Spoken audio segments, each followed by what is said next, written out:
Tonight on SportsBuzz, we tackle all the NFL football from the past week and get into the latest in the NBA, including big trades and the one, the only, LeBron James. Then we take you to the pitch where the MLS playoffs are in full swing. We can't forget about those top 5 and not top 5 plays of the week. All that and more.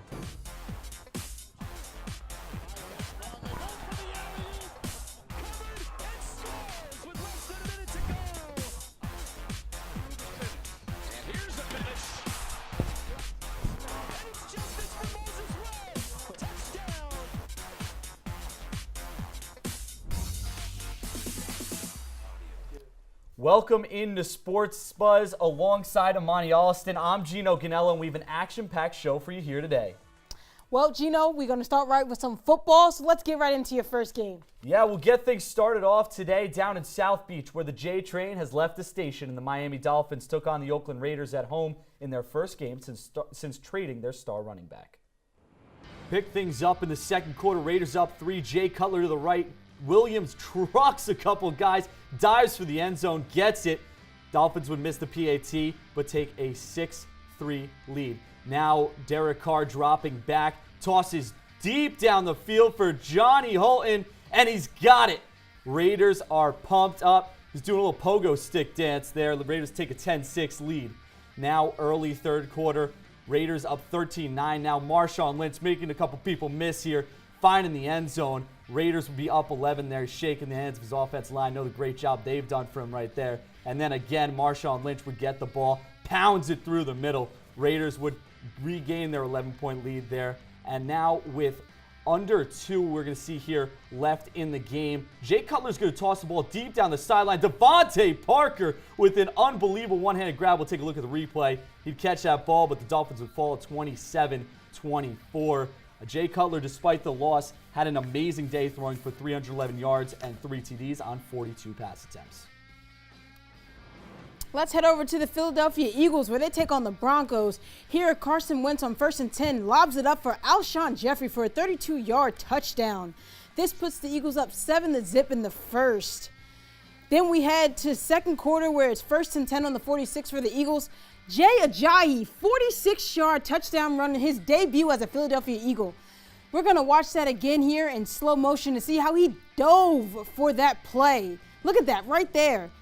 Just extends the ball to get the touchdown for the Eagles. Heading to the third, Philly up 38-9. Wentz finds Alshon Jeffrey again for his second touchdown of the game. Eagles now blow the lead open to a 44-9. Into the fourth quarter they go. In the fourth, the Broncos down by 35. Washler finds DeMarcus Thomas for a 1-yard touchdown, making it 16-44, but it was a little too late for the Broncos. Final score is 51-23. Eagles improve to 8-1. Broncos fall to 3-5. Eagles are just on a roll. Carson Wentz 15 for 27, 199 yards, 4 touchdowns, and 0 interceptions. Jay Ajayi, 8 carries, 77 yards, and 1 touchdown. What a great debut for Philly. Flying from Philly to Nashville now, the Ravens travel to Tennessee on Sunday to take on the Titans, who look to grab their 3rd straight win this season coming off the bye. Get things started early in the first quarter, and fake punt alert. Sam Koch throws the ball to the left side, gets the first down. Ravens get 3 points off that one and tie the game up. But now late in the first, tie game. Marcus Mariota would drop back, toss over the middle, Rashard Matthews, and it surfs up Sunday in Tennessee.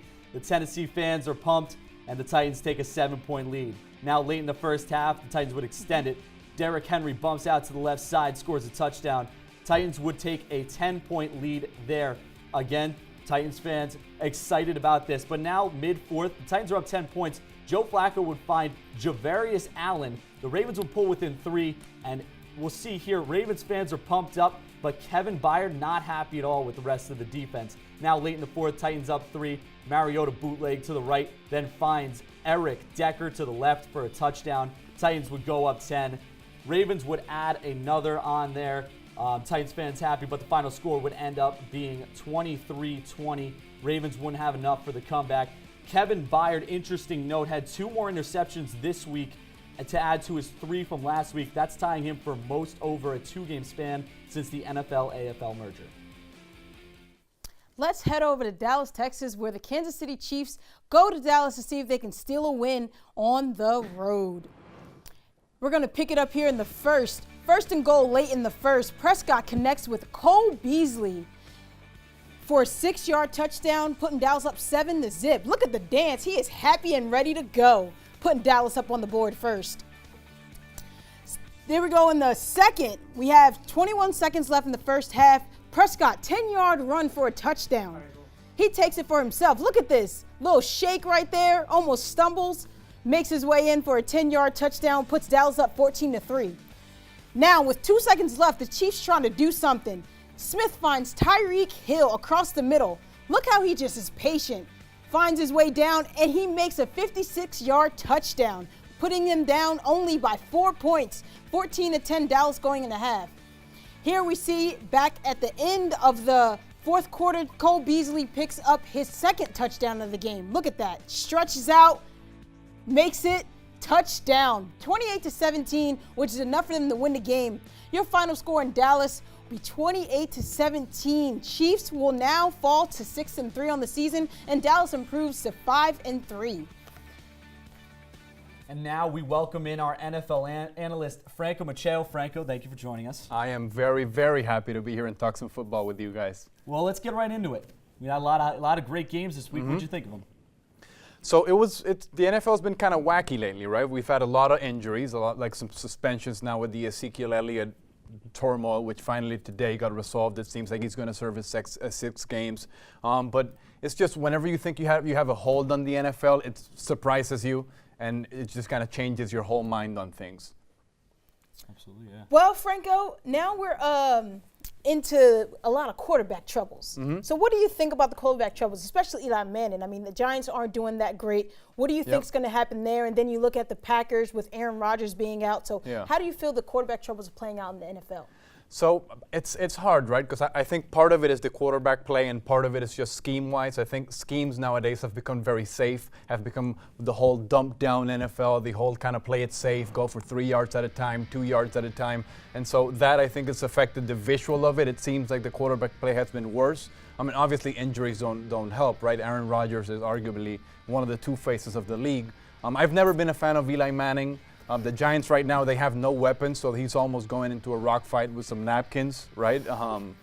But Eli Manning has always been a little overrated in my mind. So the quarterback play has been fine. You have some really young studs, it seems like. So with Carson Wentz, you have Dak Prescott, you have Derek Carr. So the young crop, Marcus Mariota, Andrew Luck, who's been hurt this season. So it seems like the future is promising, but as of right now, I've been a little disappointed with the QB play overall.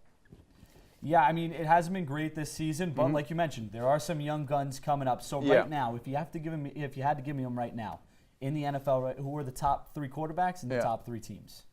Top 3 quarterbacks and top 3 teams. So I think Tom Brady, right? We have no issue with Tom Brady being in the top 3. I mean, I don't necessarily love the Patriots, but you'd be a little like biased if you don't put him up there. And with him, the Patriots are definitely in my top 3 teams. The other 2 quarterbacks, so obviously Aaron Rodgers would be there, but as of right now, I think I have the most trust if I have to win a game in Drew Brees and Russell Wilson. You could sway me in some other directions. You can name Alex Smith. You can maybe Jared Goff is improving. There's some other ones that you could maybe sway me towards. Ben Roethlisberger is getting a little bit older. And my top 3 teams would be the Patriots. Right now, definitely the Eagles. I think they're the 2 creams of each conference. And as my 3rd team, I'm actually going to name the Saints. Why not, right? I think their defense is much improved. Their offense, the running game is definitely, like this year, they have like a 2-back system with Ingram. They have Kamara. It seems like one is a little bit more of like the traditional downhill. The other is more of a pass threat. So I kind of like what they have up there in New Orleans. Yeah, and it definitely the Eagles and Saints, 2 teams that are surprising us this year. Yeah. Well, thank you for joining us, Franco. Coming up after the break, how does your NBA team rank among the rest after the first 10 games of the season? And which of the 4 remaining MLS teams have the best shot at taking the title? Stay tuned. We'll be right back. SportsBuzz is brought to you by Vitamin Shop. With over 300 locations nationwide, shopping has never been easier. Use a convenient store locator at shop online at vitaminshop.com. Welcome back to Sports Buzz, where we're switching gears from NFL to the NBA. What better way to do that than have our very own NBA analyst, Justin DeVillis, join us here in the studio. What's up, Justin? How you doing? I'm doing great, Imani. Thanks so much for having me. Gino, thank you so much. I'm ready to talk NBA. It's great to Well, have let's get right into it. Eric Bledsoe got traded to the Bucks a couple days ago. Now, with any trade like that, how would it affect a team midway through the season, even though it's only in the beginning? Well, the Eric Bledsoe trade is a huge trade. And I think the Bucks are getting a tremendous player. And I think what it does, getting him so early on in the season, is that it allows the Bucks more time to gel as a team and work out certain kinks that, you know, if he was traded later on in the season, maybe they wouldn't be able to work stuff out like that. So they get more time. I think they're getting a tremendous player, a guy who's been averaging, 20 points, 6 rebounds the last 2 seasons. They get a guy who's a freak athlete, and they get a guy to go alongside the Greek freak, Giannis. And I really think they could have a really good shot in the NBA this year. Well, Justin, as you can see, we're transitioning a little bit where LeBron James has become everyone's favorite player, and you're starting to forget about the Magic Johnsons and the Michael Jordans as the years goes on because, everyone's more up into who's in right now.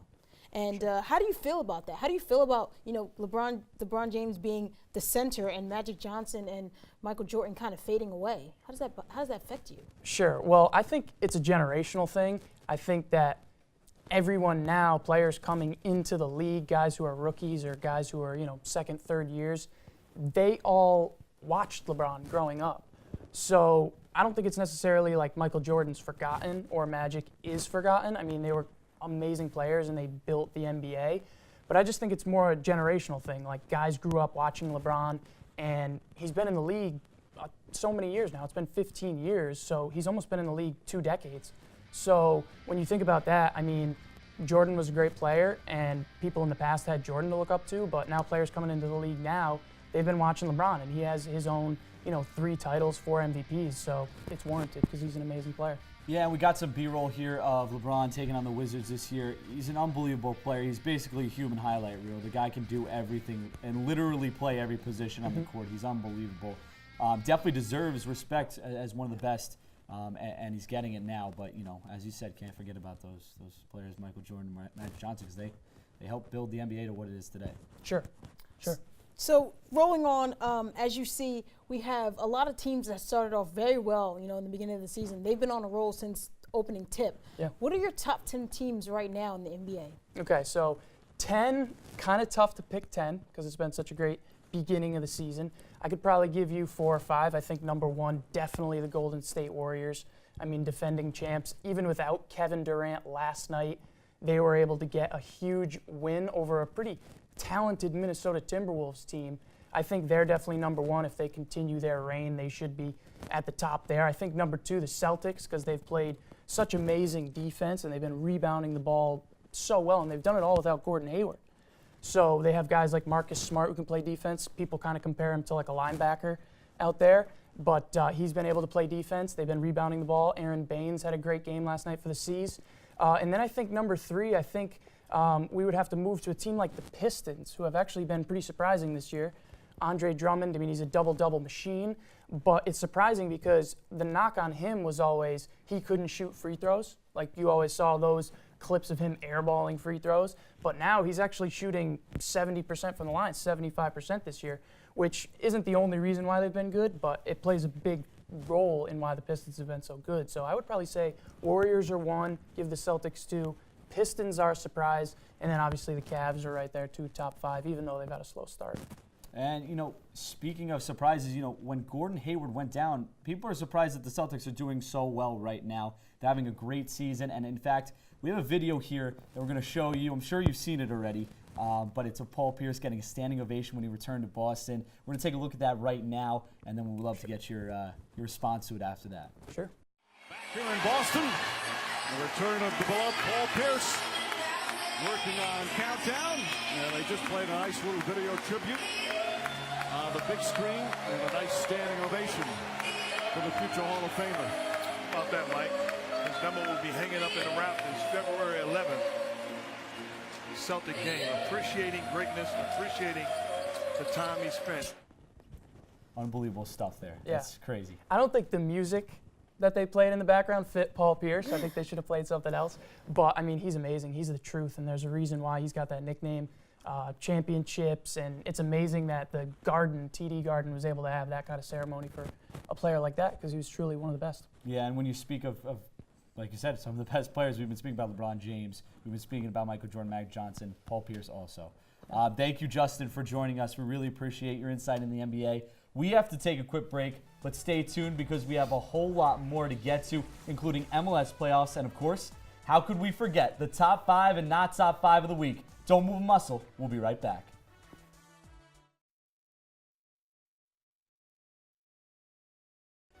Welcome back to Sports Buzz. We've talked NFL, we've talked NBA. We haven't talked soccer, so why don't we get into a little bit of that? Let's get into some soccer, Gino. Head into the Premier League first. What do you think about Man City and West Ham? Well, when we talk about these two teams, they're two opposite ends of the spectrum. Manchester City, top of the league, 31 points. West Ham, bottom of the league, 3 from the bottom in the relegation zone with only 9 points. Two teams are playing completely different soccer right now. Man City scoring a lot of goals. West Ham not. West Ham has fired their manager now. And we'll get a look at actually some of the highlights right here from Man City. A great goal there by Kevin De Bruyne. But West Ham, they have a lot of things they need to fix. They fired their manager, Slaven Bilic. Now they've hired David Moyes. Do I think he's the right man for the job? I don't know. He's very defensive-minded, and for a team that needs to work their way up the table, maybe that's a good thing. With their attacking pieces, it may not be. So we'll see how that plays out for them as the season goes on. Well, now we have the international break coming up for the teams. So which teams do you think need to make some moves so they can be successful when they come back from break? Well, I think one of the teams that needs to make a move is Everton. They need to hire a manager.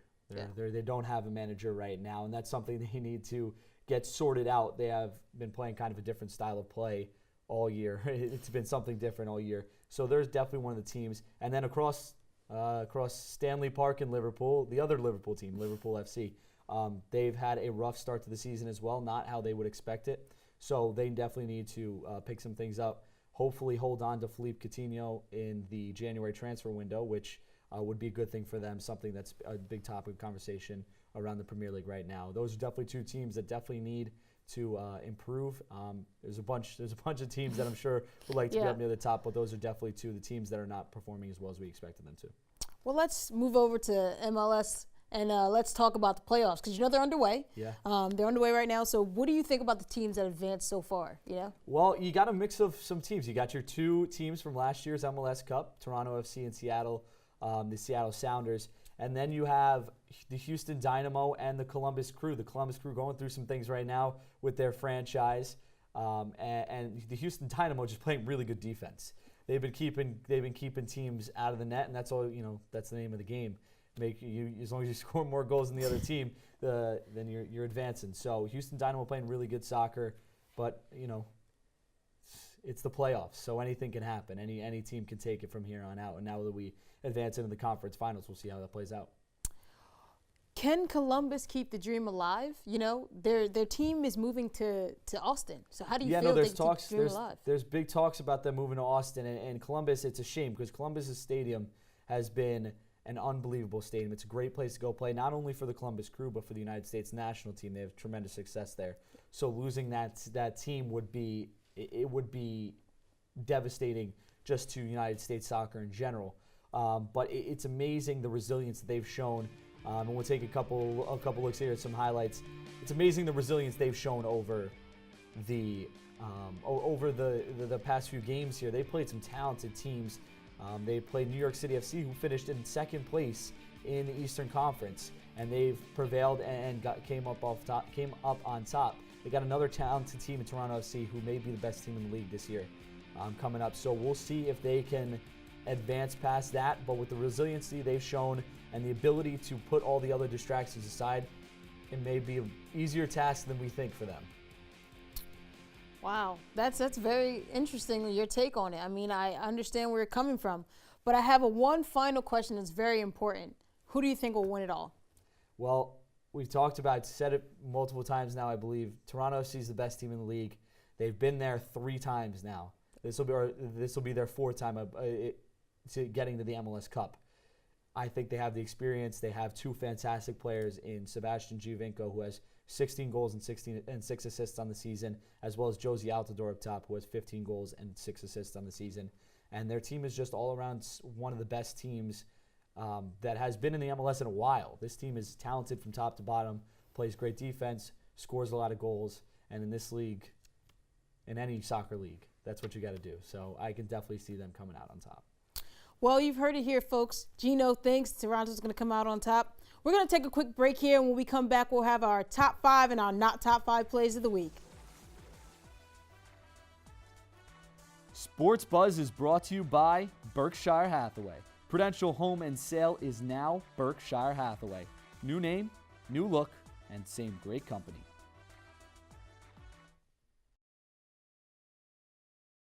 Welcome back to Sports Buzz. Now the time we've all been waiting for, Imani. The top 5 and not top 5 plays of the week. We haven't seen them. Nope. You haven't seen them. Let's get to them together. Here we go. Number 5, Jay Ajayi. Philadelphia debut. Look at him just run. He's going to make this 46-yard touchdown. Flying for the Eagles, literally flying. Now take a look at Dak Prescott here. He's jumping out to that right side. Almost gets tripped up. Keeps his balance there. Finds the end zone.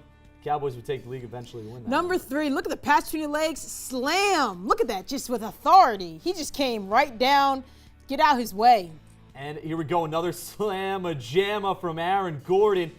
Alley-oop. Unbelievable job getting up above the rim. We see this play right. Look, I mean, he snacked that out of the air like it was just, I mean, look at it. One more time, slow-mo. He shoved off the line there. Boom, just reaches up and grabs it. Beautiful for number 1. Some great plays there, Imani, but with the good comes the bad. Of so course. we have to take a look at our not top 5 plays. So let's get to those right now. Take a look at the first one here. Bills, the tight end looks like, gets up, loses the ball. Gets up because the Jets didn't tackle him, eventually fumbles the ball. Nobody circles the wagon like the Buffalo Bills. Number 4, look at this here. The person who's supposed to hold it for the score just fumbles it for the score. I mean, he just goes, sorry, my job was messed up. Now the Knicks, just doing him dirty there. That's not even fair. Broke his ankle straight up. Number 2, wide open. Sorry, I can't make it. Let me try again. Can't make that either. I mean, he just had 2 opportunities to put the ball in the net. He couldn't do it. And right here, number 1, it's really hard to do that. It's almost like But he made it impossible. look easy. Yeah, I think it's actually easier to score a goal than to do that. But that's all the time we have for you today. I'm hungry, so I'm going to grab some food. We'll see you next time. Thanks for watching. I'm Gino Ganello. And I'm Monty Austin, and this is Sports Buzz.